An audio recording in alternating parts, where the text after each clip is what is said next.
ربك يبسط الرزق لمن يشاء ويقدر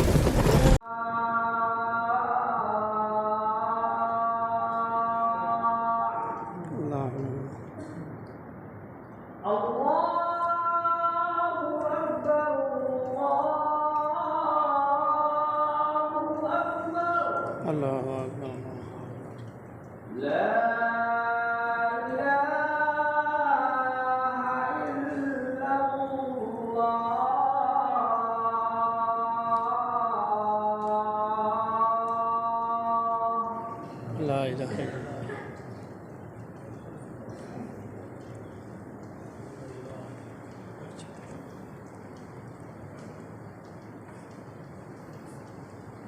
الہ الا اللہ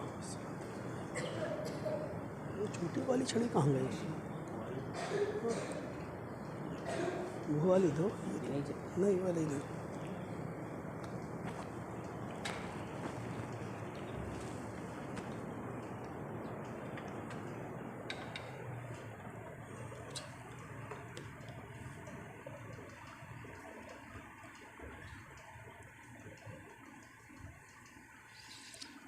الحمد للہ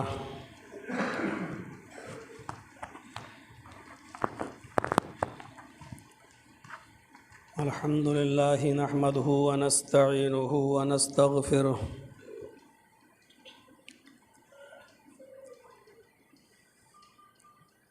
ونعوذ باللہ من شرور انفسنا ومن سیئات اعمالنا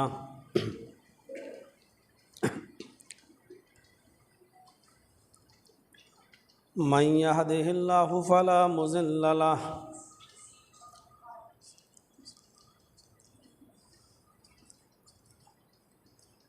ومن يضلله فلا هادي له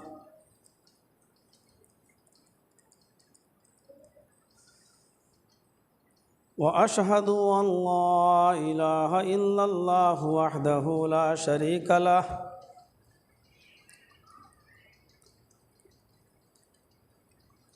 وأشهد أن محمدًا عبده ورسوله أما بعد فإن خير الحديث كتاب الله وخير الهدي هدي محمد صلى الله عليه وسلم وشر الأمور محدثاتها وكل محدثة بدعة وكل بدعة ضلالة وكل ضلالة في النار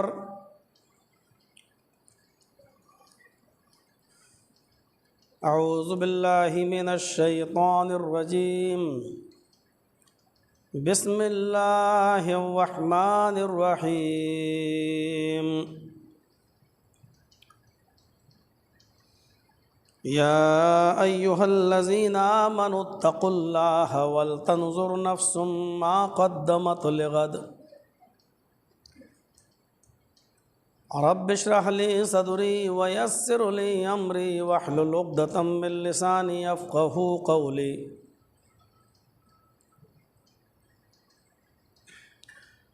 ہر قسم کی تعریف، کبریائی، بڑائی، حمد و ثنا اللہ سبحانہ و تعالیٰ کے لیے لائق و سزاوار ہے، جو وحدہ لا شریک ہے، جو حکم الحاکمین ہے، رب العرش العظیم ہے، رب السماوات والارض ہے، کائنات کی ہر شے پر قادر مطلق، علی کل شیء قدیر ہے۔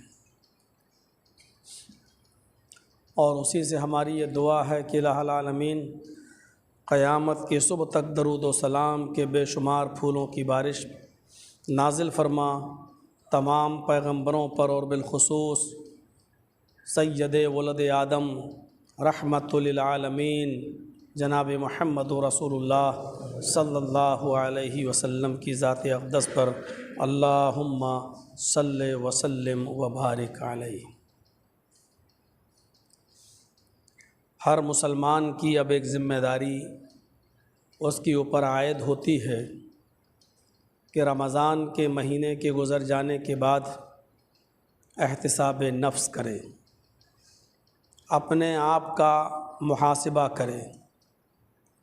ایک مہینہ رمضان کے روزے رکھنے کے بعد ہر انسان کو، خاص طور پر ان لوگوں کو جن لوگوں نے رمضان کے پورے مہینے کا احترام کیا، عزت کی، توقیر کی اور روزوں کو صعوبتیں اور پریشانیوں کو برداشت کرنے کے باوجود رکھا، ان لوگوں کے لیے یہ ذمہ داری ہے کہ وہ سوچیں اور اپنے ضمیر کا، اپنے جسم کا، اپنے باڈی کا اور اپنی زندگی کا محاسبہ کریں کہ روزے کے کتنے اثرات ان کی زندگی پر مرتب ہوئے۔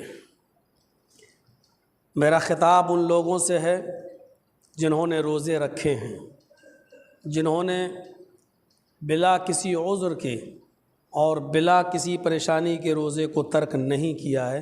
میرا خطاب ان سے ہے جنہوں نے روزے رکھے ہی نہیں ہیں یا بلا کسی عذر کے بھی انہوں نے روزوں کو ترک کیا ہے، بڑی ہی معذرت کے ساتھ اور معافی کے انداز میں میرا خطاب آج ان سے نہیں ہے، کیونکہ ان کا اور ان کے رب کے درمیان کیا معاملہ ہے ہمیں نہیں معلوم۔ اللہ رب العالمین ان کے ساتھ کیا سلوک کرے گا، کیا نہیں کرے گا، اس سلسلے میں حدیث کی کسی کتاب کے اندر کوئی وضاحت نہیں ملتی ہے۔ بس اتنا معلوم ہے کہ قصداً اور جان بوجھ کر ایک روزہ ترک کرنے کا گناہ اتنا بڑا ہے، اتنا عظیم ہے کہ اگر اس ایک روزے کے ثواب کے برابر پہنچنے کے لیے انسان پوری زندگی روزہ رکھتا رہے اور کبھی نہ چھوڑے، تب بھی اس ایک چھوٹے ہوئے روزے کے اجر و ثواب کو نہیں پہنچ سکتا ہے۔ میرا خطاب ان سے ہے جنہوں نے روزے رکھے، وہ اپنے ضمیر کا محاسبہ کریں۔ ہم سب اپنا حساب لیں کہ اب ہمارے اوپر کون سی ذمہ داری عائد ہوتی ہے، کتنے اثرات روزے کے ہماری زندگی پر مرتب ہوئے ہیں۔ کیا نمازوں کا ہمارا وہی حال ہے جو رمضان میں تھا؟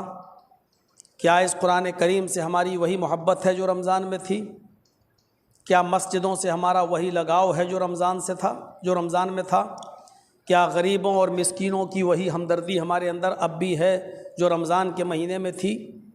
ہر آدمی حساب کتاب کرے، کیونکہ ذمہ داری سے بڑھ کر کوئی چیز نہیں ہوتی، اور جو شخص ذمہ دار ہو وہ ذمہ داری سے کبھی بھاگتا نہیں ہے، وہ ذمہ داری کا احساس اس کو یاد دلاتا رہتا ہے کہ ہم کیا ہیں اور ہماری ذمہ داری کیا ہے۔ حضرت عمر فاروق رضی اللہ تعالیٰ عنہ کے زمانے میں بیت المال کا ایک اونٹ کسی طریقے سے رسی توڑ کر بھاگ گیا، اس نے اپنے آپ کو کھینچا اور رسی ٹوٹ گئی اور وہ اونٹ وہاں سے بھاگ گیا۔ بیت المال کے ذمہ داروں میں کھلبلی مچ گئی کہ ایک اونٹ گیا کہاں۔ حضرت عمر فاروق رضی اللہ تعالیٰ عنہ کو جب پتہ چلا کہ بیت المال سے ایک اونٹ فرار ہو گیا تو بیت المال کی طرف دوڑے، وہاں کے ذمہ داروں کی میٹنگ لی، پوچھا، سب نے لا علمی کا اظہار کیا کہ مجھے نہیں معلوم، اچانک کیسے اس نے رسی توڑ لی اور بھاگ گیا۔ عین اسی موقع پر کسی نے کہا، جو بعد میں آیا بھاگتا ہوا، کہنے لگا امیر المومنین میں نے ایک اونٹ کو فلاں بستی سے گزرتے ہوئے اور بھاگتے ہوئے دیکھا ہے۔ حضرت عمر فاروق رضی اللہ تعالیٰ عنہ نے اس بستی کی طرف جا کر فوراً رخ کیا اور جانے کے بعد اس بستی کی طرف جانے کے بعد وہاں تک گئے اور دیکھا دوڑ رہا ہے وہ اونٹ، بھاگ رہا ہے وہ اونٹ، تو حضرت عمر فاروق رضی اللہ تعالیٰ عنہ اس اونٹ کے پیچھے پیچھے بھاگ رہے ہیں۔ راستے میں حضرت عثمان غنی رضی اللہ تعالیٰ عنہ کا ایک مکان پڑتا تھا۔ حضرت عثمان غنی رضی اللہ تعالیٰ عنہ اپنے مکان کی بالائی چھت پر، ایسے ہی جیسے ہم لوگوں کے مکان میں چھتیں ہوتی ہیں، ایسی وہ چھت کے اوپر کھڑے تھے اور دور سے ایک آدمی کو دوڑ دیکھ رہے ہیں۔ حضرت عثمان غنی کی نظر پڑی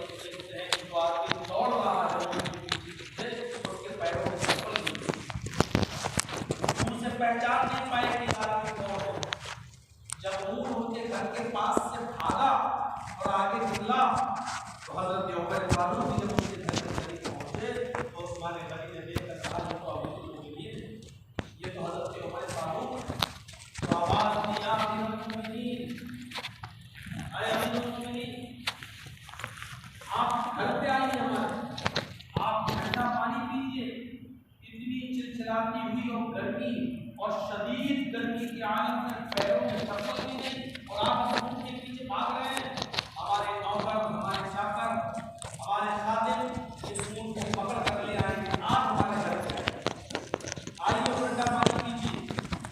حضرت عمر فاروق نے پوری حکومت میں بتا دی کیا دیکھتے ہیں جو عثمان غنی رضی اللہ تعالیٰ عنہ ہے۔ حضرت عثمان دیکھتے ہوئے کہا اے عثمان، یہ بیت المال کا حکم ہے، بیت المال جو مال ہے وہ سارے مسلمانوں کا ہے اور وہاں سے یہ ایک اونٹ بھاگ گیا ہے، میں اس کو پکڑ رہا ہوں۔ حضرت عثمان نے دوبارہ کہا کہ میں اس اونٹ کو پکڑوا لیتا ہوں، ہمارے خادم لوگ اس اونٹ کے پیچھے پڑ جائیں گے اور ابھی پکڑ کے لے جائیں گے، آپ آئیے، آپ کے پیروں میں پھلک پڑ جائے گا، اتنی شدید گرمی کے اندر بھی آپ اپنے اونٹوں کو چھوڑے آپ اس اونٹ کے پیچھے بھاگ رہے ہیں، آپ کو پتہ بھی ہے کہ گرمی کتنی شدید ہے اور آپ ان اونٹوں کے پیچھے بھاگ رہے ہیں، اس اونٹ کے پیچھے، آپ آئیے اور پہلے ہمارے گھر پہ پانی پیجئے، آرام کیجئے، اس اونٹ کے پکڑوانے کی ذمہ داری میری ہے۔ حضرت عمر فاروق نے جو جواب دیا وہ آب زر سے لکھنے کے لائق ہے، حضرت عمر نے جو جواب دیا وہ سونے کے پانی سے لکھے جانے کے لائق ہے۔ تاریخ کی کتابوں میں اور سیرت کی کتابوں میں وہ الفاظ یوں لکھے ہوئے ہیں، اے عثمان، لوگوں نے خادم مجھے بنایا ہے، لوگوں نے امیر المومنین مجھے بنایا ہے، میں ذمہ دار ہوں، اگر آج ایک اونٹ بھی بیت المال کا میری ذمہ داری سے غائب ہو جاتا ہے، ایک اونٹ بھی میری ذمہ داری سے غائب ہو جاتا ہے، ایک اونٹ بھی اگر کھو جاتا ہے تو قیامت کے دن حساب و کتاب عمر سے ہوگا، اس خادم جماعت سے ہوگا، اس جمعیت کے ذمہ دار سے ہوگا، آپ سے نہیں ہوگا۔ آپ اپنے گھر میں آرام سے بیٹھیے، اس اونٹ کو پکڑ کر لانے کی ذمہ داری میری ہے، میں لوگوں کا خادم ہوں۔ حضرت عمر فاروق پھر اپنی اسپیڈ کو تیز کرتے ہیں اور بالآخر اس اونٹ کو پکڑ کر لانے میں کامیاب ہوتے ہیں۔ جب اس اونٹ کو پکڑ کر لائے تب لوٹتے ہوئے حضرت عثمان غنی کے مکان پر انہوں نے کچھ پانی پیا اور اس کے بعد میں اس کی لگام پکڑ کر اونٹ کی نکیل پکڑ کر اس کو لائے اور بیت المال میں لانے کے بعد پھر سارے لوگوں کی کلاس لی اور لینے کے بعد کہا کہ یہ پتہ لگاؤ یہ اونٹ کیوں بھاگا۔ تب بیت المال کے کسی ذمہ دار نے بتایا، امیر المومنین اس اونٹ کی دم اٹھا کر دیکھیے، اس اونٹ کی لیٹرین کے راستے میں زخم ہو گیا ہے اور اس زخم کی وجہ سے یہ تکلیف کی شدت کو برداشت نہیں کر پاتا ہے، اس لیے اس نے چھٹ پٹاہٹ کے عالم میں رسی توڑ لی اور بھاگ گیا۔ جب حضرت عمر فاروق نے اس اونٹ کی دم کو اٹھا کر دیکھا تو ایک بہت بڑا زخم تھا اس کے لیٹرین کے راستے میں۔ تب اطباء کو اور حکیموں کو بلایا گیا، انہوں نے بتایا کہ اس میں فلاں فلاں جڑی بوٹی لگے گی، اس کو پیسا جائے گا اور اس جڑی بوٹی کو اس اونٹ کے دبر میں اس کے لیٹرین کے راستے میں لگایا جائے گا۔ پھر ایک ذمہ دار کی ذمہ داری کا احساس دیکھو، حضرت عمر فاروق خود جنگل کے اندر جاتے ہیں، وہی جڑی بوٹی ڈھونڈتے ہیں اور تلاش کر کے لاتے ہیں، پھر اس جڑی بوٹی کو پیستے ہیں اور حکیم اور اطباء کے قول کے مطابق اس میں جو جو ملانا تھا وہ خود ملاتے ہیں اور اپنے ہاتھ سے امیر المومنین حضرت عمر فاروق اس جڑی بوٹی کو اس اونٹ کی لیٹرین کے راستے میں لگاتے ہیں تاکہ اس کو آرام ملے۔ لگاتے جاتے اور کہتے جاتے ہیں الہ العالمین جو میری وسعت میں ہے، جو میری طاقت میں وہ میں کر رہا ہوں، اور جو میری طاقت سے باہر ہے اس پر میرا مواخذہ مت کرنا، اس پر میرا حساب و کتاب مت لینا۔ ایک ذمہ دار انسان کی ذمہ داری کا احساس یہ ہوتا ہے، ہر انسان ذمہ دار ہے، باپ ہیں تو اپنی اولاد کے ذمہ دار ہیں، شوہر ہیں تو اپنی بیوی کے ذمہ دار ہیں، مسجد کے امام ہیں تو اپنے مقتدیوں کے ذمہ دار ہیں، مسجد کے متولی ہیں تو مسجد کی تمام چیزوں کی جو اس کی ضروریات ہیں ان کو پورا کرنے کے آپ ذمہ دار ہیں۔ آپ جس عہدے پر ہیں، جس چیز پر بھی ہیں، آپ ایک ذمہ دار شخص ہیں اور ذمہ دار کو اپنی ذمہ داری کا احساس کرنا چاہیے۔ حضرت عمر فاروق اونٹ کے دبر میں اس کی لیٹرین کے راستے میں مرہم لگاتے جاتے ہیں، جڑی بوٹی لگاتے جاتے ہیں اور یہ کہتے جاتے ہیں کہ الہ العالمین جو چیز میری وسعت میں ہے، جو چیز میری طاقت میں ہے وہ میں خیال کر رہا ہوں، لیکن جو چیز میری طاقت سے باہر ہے اس پر تو میرا مواخذہ مت کرنا، میری طاقت سے باہر ہے اس پر ہم ذمہ دار نہیں ہیں، اے اللہ اس پر ہمارا مواخذہ مت کرنا، اور جن چیزوں کے ہم ذمہ دار ہیں اس پر تو اگر محاسبہ بھی کرے تو اللہم حاسبنی حسابا یسیرا، تو اس میں بھی اتنا آسان حساب لینا کہ میں آسانی کے ساتھ اس پرچے کو دینے میں کامیاب ہو جاؤں۔ کبھی کہا ہے اپنے ماں باپ بیٹے اولاد بیوی کی قبر پہ جا کر کہ اللہم حاسبہ حسابا یسیرا؟ کبھی کہا ہے اللہم اجعل قبرہ روضۃ من ریاض الجنہ؟ کبھی کہا ہے اے اللہ اس میت سے آسان حساب لینا، اے اللہ اس میت سے جو اس قبر کے اندر موجود ہے اس کی قبر کو جنت کا باغیچہ بنا دے؟ ہمیں اور آپ کو نہیں جانا ہے اس جگہ پر، یہاں جتنے بیٹھے کوئی ایک کھڑا ہو کر کہہ دے کہ ہم کو نہیں جانا ہے، اس وحدت کو یاد کرو، اس وحشت کو یاد کرو، اس غربت کو یاد کرو۔ آپ بھلے ہی یہ سمجھیں کہ مر گیا، چلا گیا، ختم ہو گیا، اب اس کے اندر کچھ نہیں رہا، اس کو احساس نہیں، غلط سوچ ہے آپ کی۔ جیسے ریموٹ دباتے ہو ٹی وی پر اثر ہوتا ہے، ایسے ہی اس جسم کے ساتھ علیین و سجین کا تعلق بھی رہتا ہے، چونکہ وہ ہماری زندگی سے الگ کی زندگی ہے، اس لیے ہمیں اور آپ کو اس کی خبر نہیں ہوتی اور اس کا احساس نہیں ہوتا، ورنہ اللہ کے رسول صلی اللہ علیہ وسلم تو ہر فرض نماز میں بلکہ ہر نماز میں یہ دعا کیا کرتے تھے اللہم انی اعوذ بک من عذاب القبر۔ ہم لوگ تو وہی گھسی پٹی وہی دعا پڑھتے نا، اللہم انی ظلمت نفسی ظلما کثیرا ولا یغفر الذنوب الا انت فاغفر لی مغفرۃ من عندک وارحمنی انک انت الغفور الرحیم۔ اس کے بعد بھی نماز میں یہ دعا پڑھ لیا کرو، اللہم انی اعوذ بک من عذاب القبر واعوذ بک من فتنۃ المسیح الدجال واعوذ بک من فتنۃ المحیا والممات، اللہم انی اعوذ بک من المأثم والمغرم۔ اللہ کے رسول ہر نماز میں یہ دعا پڑھا کرتے تھے۔ وہ رسول پڑھ رہا ہے جس کو عذاب قبر سے کیا ڈر، وہ رسول پڑھ رہا ہے جس کے لیے مقام محمود تیار ہے، وہ رسول پڑھ رہا ہے جس کے لیے جنت میں دروازہ ہی آپ کھلوائیں گے، وہ رسول پڑھ رہا ہے جو اپنی قبر سے سب سے پہلے اٹھے گا، وہ رسول کہہ رہا اللہم انی اعوذ بک من عذاب القبر، اے اللہ میں پناہ چاہتا ہوں تیری عذاب قبر سے۔ اس وحدت اس وحشت کو یاد کرو میرے بھائیو، جس طرح یہاں بیٹھ کر ہم اپنے ماں باپ کے بارے میں تصور کرتے ہیں لیکن کچھ کر نہیں سکتے، بے بس ہیں کیونکہ وہ دوسری زندگی میں ہیں، اسی طریقے سے وہ بھی اپنی اولاد کے بارے میں سوچتے ہیں لیکن وہ بھی بے بس ہیں، کچھ نہیں کر سکتے۔ اس دنیا کا آدمی اس دنیا میں کچھ نہیں کر سکتا، اس دنیا کا آدمی چاہتے ہوئے بھی اس دنیا میں کچھ نہیں کر سکتا۔ اس بات کا احساس کون پیدا کرے گا اپنے اندر؟ رمضان کے بعد ہماری ذمہ داریاں ختم ہو گئیں، اب پھر ڈی جے بجیں گے، اب پھر گانوں کی آوازیں آئیں گی، اب پھر وہی تقوی سے خالی زندگی ہماری پھر سے پنپے گی اور ابھرے گی۔ یا ایھا الذین آمنوا اتقوا اللہ ولتنظر نفس ما قدمت لغد، اے انسانوں اللہ سے ڈرو اور ہر انسان کو غور کرنا چاہیے کہ کل قیامت کے دن کے لیے کون سی تیاری کر رکھی ہے، کل قیامت کے دن کے لیے کون سی تیاری کر رکھی ہے۔ ہر انسان کو سوچنا چاہیے، پورا قرآن پڑھ جائیے، قرآن کا 2/3 حصہ یعنی قرآن کے 3 حصے میں سے 2 حصے قیامت سے بھرے پڑے ہیں، قیامت کی ہولناکی سے بھرے پڑے ہیں، فکر آخرت سے بھرے پڑے ہیں۔ اللہ کے رسول صلی اللہ علیہ وسلم نے ایک بار صحابہ سے پوچھا ہے صحابہ جانتے ہو عقل مند کون ہیں؟ جانتے ہو عقل مند کون ہے؟ صحابہ سے پوچھ رہے ہیں، یعنی اتنے صحابہ بیٹھے ہیں، کیا کوئی عقل مند نہیں؟ نعوذ باللہ۔ آپ انہی سے پوچھ رہے ہیں کہ صحابیوں جانتے ہو عقل مند کون ہے؟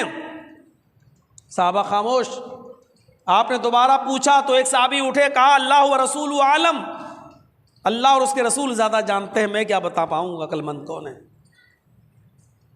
آپ نے فرمایا جو آخرت کی زندگی کو ترجیح دیتا ہے اپنی دنیاوی زندگی پر، وہ عقل مند ہے۔ جو آخرت کی زندگی کو ترجیح دیتا ہے اپنی دنیاوی زندگی پر، وہ عقل مند ہے۔ اللہ تعالیٰ جب قرآن کو نازل کر رہا ہے تو ہمارے نبی جناب محمد رسول اللہ کو بھی مخاطب کر کے کہہ رہا ہے وَلَلْآخِرَةُ خَيْرٌ لَكَ مِنَ الْأُولَىٰ، اے محمد صلی اللہ علیہ وسلم آپ کے لیے آخرت کی زندگی دنیا کی زندگی سے بہتر ہے۔ کیا ہے معاملہ؟ ابھی جنازہ آنے میں کچھ ٹائم ہے، صحابہ کرام مٹی کو لے کر میت کو لے کر چل چکے ہیں، اللہ کے رسول قبرستان میں پہلے سے پہنچے ہوئے ہیں، قبر کھدنے میں تھوڑی سی باقی ہے، جنازہ رکھ دیا گیا، صحابہ قبر بنا رہے ہیں اور اللہ کے رسول لکڑی کے ایک تنکے سے کھیل رہے ہیں، ایسے کرید رہے ہیں زمین کو۔ صحابہ نے کہا اللہ کے نبی یہ کیا کر رہے ہیں؟ فرمایا ابھی اس میت سے قبر میں دفن ہونے کے بعد سوال ہونا ہے، ابھی اس سے حساب و کتاب ہوگا، اپنے بھائی کی ثابت قدمی کے لیے دعا کرو، اپنے بھائی کی ثابت قدمی کے لیے دعا کرو، اللہ تعالیٰ اس کو حساب و کتاب پہ ثابت قدم رکھے۔ ہم کتنی آسانی سے میت کو دفن کر دیتے ہیں۔ کچھ لوگ ہنستے ہوئے بھی جنازے کے پیچھے چلتے ہیں، کچھ لوگ قبرستان میں بھی ہنستے ہیں۔ ہمارے دل و گردوں کا حال یہ ہو چکا ہے کہ قبرستان میں بھی ہمیں اپنی موت یاد نہیں آتی ہے، ہمیں قبرستان میں بھی اپنی موت یاد نہیں آتی ہے۔ میرے پیارے ساتھیوں، کتنی آسانی کے ساتھ عید پر ہماری ماں بہنیں آئی ہیں پروگرام میں، اس جمعے کے خطبے میں کتنی آسانی کے ساتھ تم نے عید کے دن الگ سوٹ پہن لیا، عید کے دن دوسرے دن دوسرا سوٹ پہن لیا، تیسرے دن تم نے تیسرا کپڑا پہن لیا۔ ان کپڑوں کو پہنتے ہوئے تم نے یہ بھی نہیں سوچا کہ تمہاری جیسی کوئی بہن فلسطین کی سرزمین پر آج بھی جب سوتی ہے تو نقاب اوڑھ کے سوتی ہے، برقع اوڑھ کے سوتی ہے، یہ سوچ کر سوتی ہے کہ آج اگر بمباری میں کم سے کم ہماری موت ہوتی ہے، اس آگ کی بارش میں، اس بموں کے طوفان میں اگر کوئی بم بلاسٹ ہوتا ہے اور آسمان سے گرنے والا کوئی بم اگر ہماری جان لیتا ہے تو مرتے وقت کم سے کم ہمارے جسموں کی بے حرمتی نہ ہو، ہم بے پردگی کے عالم میں نہ مریں۔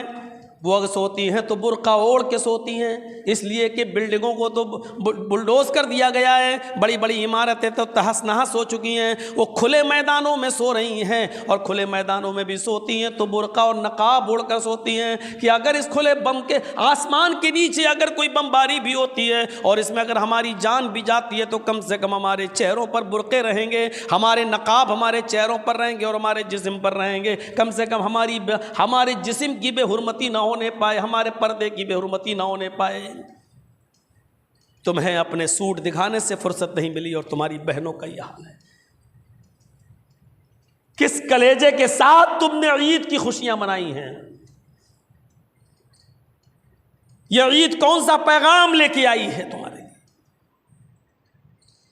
تصور کرو۔ میں یہ نہیں کہہ رہا ہوں کہ عید کے دن نئے کپڑے نہیں پہننا چاہیے، میں یہ بھی نہیں کہہ رہا ہوں کہ نئے کپڑے پہننا ناجائز ہے، میں تو صرف احساس دلا رہا ہوں کہ تم جس خوشی کے ساتھ عید منا رہے ہو، لیکن اتنا بھی نہیں کہ تم اپنے علاقوں کے غریبوں کا احساس نہ کر سکو۔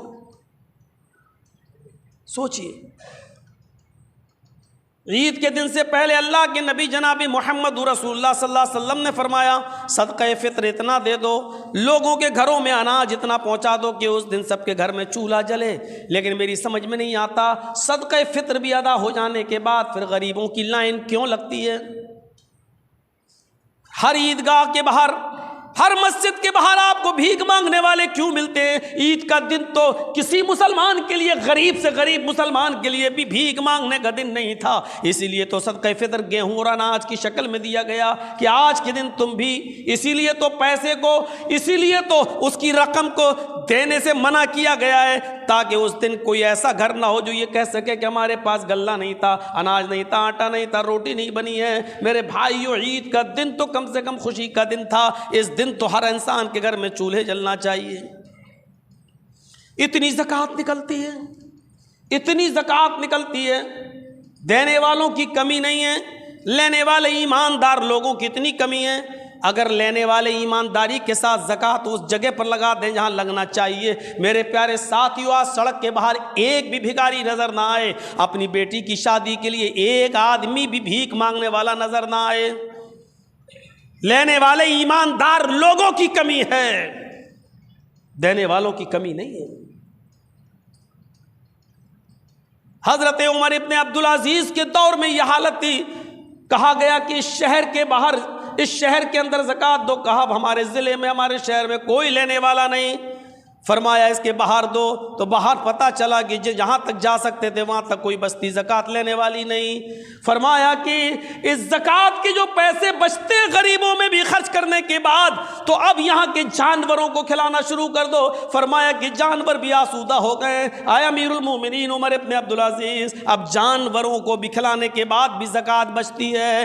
لاسٹ میں عمر ابن عبدالعزیز کو یہ اعلان کرنا پڑا کہ زکوٰۃ کا جو مال بچ رہا ہے، جو پیسہ بچ رہا ہے، غریب آدمی زکوٰۃ لینے والا نہیں ہے، تو ان زکوٰۃ کے پیسوں کا اناج لے لو، دانہ لے لو، باجرہ لے لو، جو زمانے میں چلتا تھا وہ دانہ لے لو اور اپنے اپنے گھروں کی چھتوں کے اوپر ڈال دو تاکہ پرندے بھی آ کر وہ دانہ کھا لیں۔ عمر ابن عبدالعزیز کے دور میں کوئی پرندہ بھی بھوکا نہیں مرنا چاہیے، کسی پرندے کی بھی جان نہیں جانی چاہیے۔ جب لینے والے ایماندار تھے تو میرے بھائیوں پرواہی نہیں ہوتی تھی، ہر آدمی منع کرتا تھا کہ اب ہمیں نہیں چاہیے، ہمیں نہیں چاہیے، ہمیں نہیں چاہیے۔ آپ جتنی زکوٰۃ نکال رہے ہیں، بھکاریوں کی تعداد اتنی بڑھتی جا رہی، حل من مزید، حل من مزید۔ نہ دینے والوں میں اخلاص رہا، نہ لینے والوں میں اخلاص رہا۔ میرے پیارے بھائیوں، ہمیں اور آپ کو ان تمام باتوں کو سوچنا پڑے گا۔ ہماری ذمہ داری کیا ہوتی ہے؟ ہم آج تک یہ پتہ نہیں لگا پائے کہ مستحق کون ہے، ہمیں یہ پتہ نہیں چل پایا کہ زکوٰۃ کا اصلی حقدار کون ہے، یہ دینی کس کو چاہیے، حق کس کا ہے۔ جبکہ قرآن کریم میں بالکل اسی طریقے کی زکوٰۃ کے مستحقین کی آیتیں موجود ہیں جس طریقے سے اللہ کے ایک ہونے کی آیت موجود ہے، قل هو اللہ احد، اے نبی کہہ دو کہ اللہ ایک ہے۔ جس طریقے سے قرآن نے اللہ کو ایک قرار دیا، اس میں کوئی شک نہیں ہے، اسی طریقے سے قرآن کے اندر 8 مستحقین زکوٰۃ کا ذکر کر دیا، اس میں کوئی شک نہیں ہے۔ اس کے علاوہ 8 سے 9 کوئی نہیں ہو سکتا ہے، نہ 10واں کوئی ہو سکتا ہے۔ ہم آج تک یہ پتہ نہیں لگا پائے کہ مستحق کون ہے۔ کبھی پوچھا جاتا ہے مولانا صاحب زکوٰۃ کا پیسہ قبرستان میں لگایا جا سکتا ہے کہ نہیں؟ کبھی پوچھا جاتا ہے مولانا صاحب زکوٰۃ کے پیسے سے حوض بنایا جا سکتا ہے یا نہیں؟ زکوٰۃ کے پیسے سے مسجد کے اندر نل کی ٹوٹیاں لگائی جا سکتی ہیں یا نہیں؟ میرے بھائیوں، ابھی تک ہم وہی پڑے ہوئے ہیں۔ قرآن کی آیت پڑھ لیجئے، صاف صاف آپ کو پتہ چل جائے گا کہ مستحقین زکوٰۃ کون۔ روزے کے اثرات ہماری زندگی پر کیا مرتب ہونا چاہیے، ہر انسان کو سوچنا چاہیے۔ حضرت حسن رضی اللہ تعالیٰ عنہ کون ہیں؟ حضرت علی رضی اللہ تعالیٰ عنہ کے بیٹے ہیں۔ گھر میں مہمان آ گئے ہیں، بیوی نے کہا کہ آٹا تو ہے، روٹی تو بنا دوں گی، لیکن کھائیں گے کس سے مہمان؟ اور بیوی کہہ رہی ہیں آٹا تو ہے لیکن روٹی تو بنا دوں گی، کھائیں گے کس سے؟ حضرت حسن کہتے ہیں ٹھیک ہے، میں بیت المال جا رہا ہوں شہد لینے کے لیے۔ بیت المال میں کپے آئے ہوئے تھے شہد کے، تمام مسلمانوں میں تقسیم ہونا تھا۔ وہ بیت المال کے کیشیئر سے حضرت حسن نے کہا کہ ہمیں شہد تھوڑا سا ابھی دے دیجئے ادھار۔ لوگ لیتے ہی ہیں، ادھار لے لو پھر دے دیں گے، لیکن کچھ لوگ ایسے ہوتے ہیں کہ ان کو ادھار دے دیا جائے تو وقت پر جب نہیں ملے گا تو آپ دیکھیے گا پھر آپ کو ایسے ہی مانگنا پڑے گا جیسے وہ آپ اب بھکاری ہو گئے ان کے۔ حضرت حسن رضی اللہ تعالیٰ عنہ نے شہد مانگا، بیت المال کے کیشیئر نے کہا کہ شہد، کہا کہ ابھی تقسیم نہیں ہوا ہے، کپا کھولنا پڑے گا۔ کہا ایسا ہے میرا بھی حصہ ہے نا، جب تقسیم ہوگا تو مجھے بھی تو ملے گا۔ کہاں ملے گا؟ کہا کہ ابھی تھوڑا سا دے دیجئے، اتنا کم کر لیجئے گا، ناپ لو، تول لو، ابھی آدھا کلو شہد، 1 کلو شہد مجھے دے دو، جب تقسیم ہوگا تو اتنا کم کر لینا میرے حصے میں۔ بیت المال کے کیشیئر نے سوچا اس میں کیا برائی ہے، ہم اتنا کم کر لیں گے، دے دیا حضرت حسن کو آدھا کلو شہد، لے جاؤ، ٹھیک ہے، جب تقسیم ہوگا تو آپ کو دے دیا جائے گا۔ ابھی وہ گھر پہ بھی نہیں پہنچے تھے، حضرت علی رضی اللہ تعالیٰ عنہ بیت المال میں داخل ہوتے ہیں، اور جب بیت المال میں دیکھتے ہیں، نگرانی کرتے ہیں، تو ایک کپا کھلا ہوا دیکھتے ہیں۔ ایک کپا جب کھلا ہوا دیکھا تو کیا دیکھتے ہیں کہ اس میں سے شہد نکلا ہوا ہے۔ بلایا، ادھر آؤ، تم نگراں ہو، نگرانی تم کرتے ہو؟ کہا یہ کپا کیسے کھلا؟ فرمایا آپ کے بیٹے حضرت حسن رضی اللہ تعالیٰ عنہ کے گھر مہمان آ گئے، ان کو شہد کی ضرورت تھی، ان کو تھوڑا سا شہد دے دیا، انہوں نے شرط پر اس شہد کو لیا کہ جب تقسیم ہوگا تو اتنا کم کر لینا میرے حصے میں سے۔ حضرت علی نے کہا کہ تم نے اجازت کس سے لی؟ امیر تو میں ہوں، تم نے اجازت کس سے لی؟ کہا امیر المومنین اس میں حرج کیا ہے، تھوڑا سا دے دیا، جب تقسیم ہوگا تو بعد میں ان کا کم کر لیا جائے گا۔ دوڑتے ہوئے گئے، وہ مہمان کو پلٹ ہی رہے تھے کہ حضرت علی نے اس شہد کو ایسے ہی ضبط کر لیا۔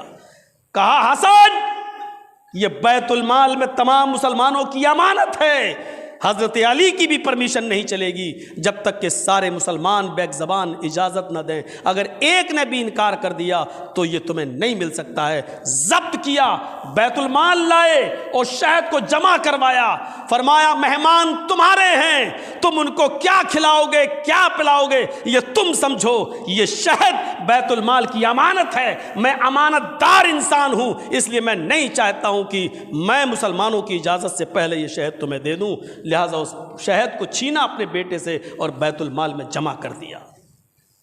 جب کوئی چیز سب کی امانت ہو نا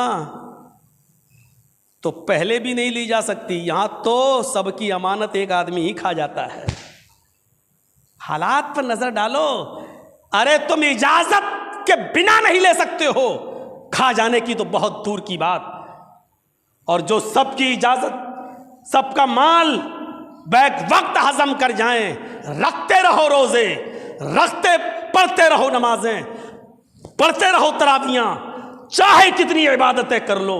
حضرت عائشہ نے کہا تھا حرام کا ایک لقمہ بھی اگر تمہارے حلق کے نیچے چلا گیا، تمہاری کمر کمان کی طرح جھک کیوں نہ جائے، تم 80 سال کے بوڑھے ہی کیوں نہ ہو جاؤ، اللہ تمہاری عبادت کو تمہارے سر سے ایک بالشت بھی اوپر تک کیا جائے گی، سر سے ایک بالشت بھی اوپر ہماری عبادتیں نہیں جائیں گی۔ عبادت کا تعلق عقل حلال سے بہت گہرا ہے، عقل حلال ہے تو عبادت ہے، عقل حلال نہیں تو فاقہ، روزہ نہیں فاقہ ہے، شب قدر کی شب بیداری نہیں، آنکھوں کے پھوڑنے کے سوا کچھ نہیں ہے۔ اب آپ کہو گے مولانا جو تھوڑے بہت لوگ جاگ رہے ہیں وہ بھی نہ جاگیں، میری بلا سے احسان کر رہے ہو میرے اوپر کوئی، تم سمجھو جاگو یا نہ جاگو، میں مسئلہ بتلا رہا ہوں، مال حرام اور عبادت دونوں ایک ساتھ جمع نہیں ہو سکتی ہیں، آگ اور پانی دونوں ایک ساتھ جمع نہیں ہو سکتے ہیں۔ اگر چاہتے ہو کہ راتوں کی عبادتیں قبول ہوں تو حرام لقمہ کھانا چھوڑو، اگر چاہتے ہو ہمارے روزے قبول ہوں تو حرام لقمہ کھانا چھوڑو، اور اگر چاہتے ہو کہ حرام لقمہ بھی کھائیں اور عبادت بھی کریں تو مال حرام تو کھا سکتے ہو، لیکن عبادتیں قبول کرنے اور نہ کرنے کا اللہ رب العالمین ذمہ دار ہے۔ میرے بھائیوں، اب آپ یہ کہو کہ جب اللہ ہی مالک ہیں یا تو آپ کیسے کہہ سکتے ہو؟ تو ہم اس لیے کہہ سکتے ہیں کیونکہ اللہ کے رسول نے فرمایا جس نے حرام کا ایک لقمہ کھایا اس کی 40 دن تک کی عبادت قبول نہیں ہوگی، اس لیے میں نے کہا یہ اس ممبر پہ کھڑے ہو کر ذمہ داری کی بات کہی جا رہی ہے۔ حضرت عمر ابن عبدالعزیز 1 مہینے کی تنخواہ ایڈوانس منگا رہے ہیں، اپنے کیشیئر کو لکھتے ہیں کہ 1 مہینے کی تنخواہ ایڈوانس دے دو، میرے بچے کے پاس کل عید ہے، کپڑا نہیں ہے پہننے کے لیے، کل عید ہے کپڑا نہیں ہے پہننے کے لیے، مجھے اپنے بچے کے لیے کپڑا خریدنا ہے۔ کیشیئر نے لیٹر کے پیچھے جواب میں کچھ لکھ دیا۔ عمر ابن عبدالعزیز نے کہا لکھا کہ یہ قرض جو تم لے رہے ہو 1 مہینے کا ایڈوانس، یہ واپس کب کرو گے؟ عمر ابن عبدالعزیز نے کہا اگلے مہینے کی تنخواہ میں کاٹ لینا، اگلے مہینے جب تم مجھے تنخواہ دو تو اس وقت مجھے تنخواہ مت دینا، یعنی 1 مہینے کی ایڈوانس تنخواہ جو آج لے رہا ہوں اگلے مہینے نہیں لوں گا۔ عمر ابن عبدالعزیز کے کیشیئر نے اس لیٹر کے پیچھے جو جواب لکھا، اس جواب نے عمر ابن عبدالعزیز کی آنکھیں پھاڑ کر رکھ دیں۔ اس میں لکھا تھا امیر المومنین مجھے 1 مہینے کی ایڈوانس تنخواہ دینے میں کوئی اعتراض نہیں ہے، میں ابھی دے دیتا ہوں، لیکن مجھے اس بات کی گارنٹی چاہیے کہ اگلے مہینے تک اگر آپ زندہ نہیں رہے، آپ کا انتقال ہو گیا تو یہ 1 مہینے کی ایڈوانس تنخواہ کون واپس کرے گا؟ اس کا ضمانتی کون ہے؟ اس تنخواہ کو بیت المال میں کون جمع کرے گا؟ عمر ابن عبدالعزیز نے اپنی بیوی سے کہا جس کا کیشیئر اتنا ایماندار ہو اس امیر کو کتنا امانت دار ہونا چاہیے۔ اے میری بیوی، میرے بچے پرانے کپڑے پہن لیں گے لیکن میں 1 مہینے کی ایڈوانس تنخواہ نہیں لوں گا، اس لیے کہ مجھے نہیں معلوم کہ اگلے مہینے تک میں زندہ بھی رہوں گا یا نہیں رہوں گا۔ اور پرانے کپڑے پہننا پڑے کس کو؟ امیر المومنین عمر ابن عبدالعزیز اور ان کی بیوی اور ان کے بچوں کو۔ تب جا کر یہ کہا جا سکتا ہے کہ ان کی عبادتیں قبول اور ان کے روزے قبول اور ان کی راتیں قبول، ان کی تراویحیں قبول، ان کی تہجدیں قبول ہوئی ہوں گی انشاءاللہ۔ ایک ہم ہیں ساری خرافاتیں ہمارے اندر اور خوشی سے بیٹھے ہیں، بہت بڑی عبادت کر لی اور قبول ہو گئی ہوگی۔ اللہ کے رسول نے کیا کہا؟ کم من صائم لیس لہ من صیامہ الا جو، کتنے روزے دار ایسے ہیں جو روزہ رکھتے لیکن بھوکا مرنے کے علاوہ کچھ نہیں ملتا، جو بھوکا مرنے کے سوا کچھ نہیں ملتا۔ وَكَم مِّن قَائِمٍ لَيْسَ لَهُ مِن قِيَامِهِ إِلَّا السَّحَرُ، اور کتنے روزے دار ایسے ہیں جو رات میں قیام کرتے ہیں، پوری پوری رات جاگتے ہیں، إِلَّا السَّحَرُ، لیکن آنکھیں پھوڑنے کے سوا ان کو کچھ نہیں ملتا۔ اللہ رب العالمین سے دعا ہے کہ بار الہ ہمیں روزے کے اثرات ہماری زندگی پر مرتب فرما دے۔ روزہ جو درس دے کر گیا ہے ہمیں، وہ پورے سال اس درس پر عمل کرنے والا بنا دے۔ روزے نے جو تقوی ہماری زندگیوں میں رمضان میں پیدا کیا تھا، وہی تقوی 12 مہینے ہمارے اندر پیدا فرما دے۔ اے اللہ پورے سال کے لیے اس تقوی سے بھری ہوئی زندگی کو گزارنے کی ہمیں توفیق عطا فرما۔ اے اللہ تجھ سے پھر دعا، دوبارہ دعا، سہبارہ دعا کہ اللہ روزے کے کمپلیٹ اثرات تو ہماری زندگی پر مرتب فرما دے۔ حضرت عمر ابن عبدالعزیز جیسا تقوی، عمر فاروق جیسا تقوی تو ہماری زندگیوں میں پیدا فرما دے۔ اے اللہ ہمارے ٹوٹے پھوٹے روزوں کو قبول فرما لے۔ اے اللہ ہماری گناہوں کو نیکیوں سے بدل دے۔ اے اللہ تو وہ ہے، تو چاہے تو ہمارے گناہوں کو مٹا بھی سکتا ہے اور تو چاہے تو ہمارے گناہوں کو نیکیوں سے بھی بدل سکتا ہے۔ ہم تو سے یہ دعا کرتے ہیں کہ اللہ تو ہمارے گناہوں کو نیکیوں سے بدل دے۔ اے اللہ ہماری نیکیوں کا پلڑا بھاری فرما دے اور ہمارے گناہوں کو بھی نیکیوں سے بدل دے۔ الہ العالمین جب تک تو ہمیں زندہ رکھ، اسلام پہ زندہ رکھنا، اور جب ہمارا خاتمہ ہو تو ایمان پر ہمارا خاتمہ فرمانا۔ وما علینا الا البلاغ المبین وآخر دعوانا ان الحمد للہ رب العالمین۔ بعباده خبيرا بصيرا ولا تقل